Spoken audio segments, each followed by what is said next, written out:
أعزائي المشاهدين، ازيكم عاملين ايه؟ ان شاء الله دايما يا رب تكونوا دايما بخير وبصحة، وكل سنة وانتم طيبين بمناسبة العام الجديد. ان شاء الله يا رب تعود على الجميع بالخير والصحة والبركة. انا النهاردة هعمل معاكم أكلة اقتصادية جدا جدا وعلى قد الايد، وان شاء الله تعجبكم. وما فيهاش لا فراخ ولا لحمة ولا شوربة ولا اي حاجة، بالصلصة وخلاص على كده. عندي بسلة. البسلة دي عبارة عن كيلو متفصصة، فبتبقى نص كيلو في الآخر بعد ما تتفصص. وعندي 3 وحدات من الجزر، متقطعين قطع صغيرين زي ما انت شايفة كده. وبصلة كبيرة متقطعة برضو قطع صغيرين.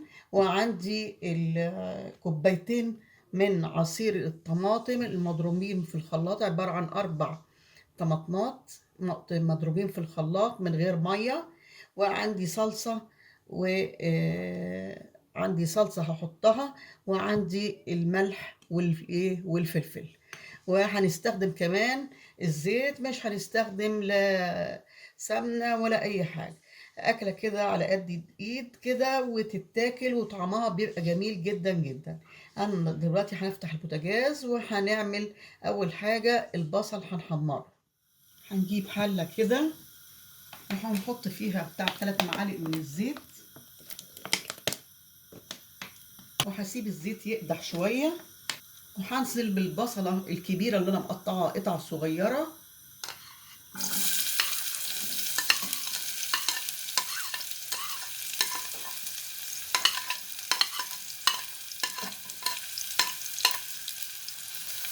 وهسيبها تحمر شوية زي ما انت شايفة كده.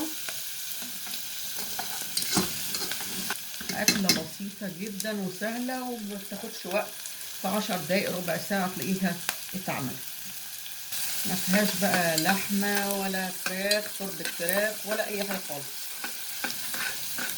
معمولة بالصلصة وكمان المية عليها شوية مية. بسيب البصلة لغاية لما تدبل كده شوية.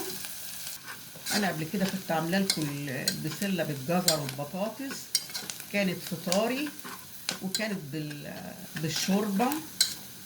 لكن المرة دي أنا هعملها بصلصة بس ومعاها شوية مية لو احتاج. خلاص كده البصلة اصفرت كده عندي شوية. هبتدي أنزل بمعلقتين من الصلصة. هاخد كده معلقتين من الصلصة زي ما انتم شايفين كده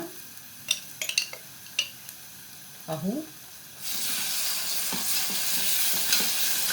اهو كده.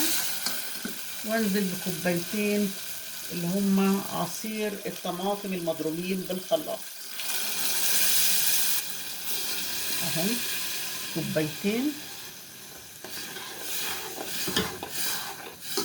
زي ما انتم شايفين كده حلوة. في نفس الوقت هحط معلقة من الملح ومعلقة من الفلفل اهو. معلقة من الملح ومعلقة كبيرة من الفلفل. هقلب كده واروح منزلة البسلة والجزر اهو.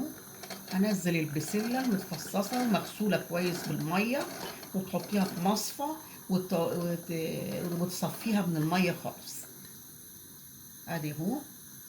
وهننزل برضو ال3 وحدات بتاعت الجزر اللي احنا مقطعينهم قطع صغيرة، برضو تكوني غسلاهم ومنشفاهم من المية. وهخلط الخليط كله ببعضه كده. وهنزود شوية من المية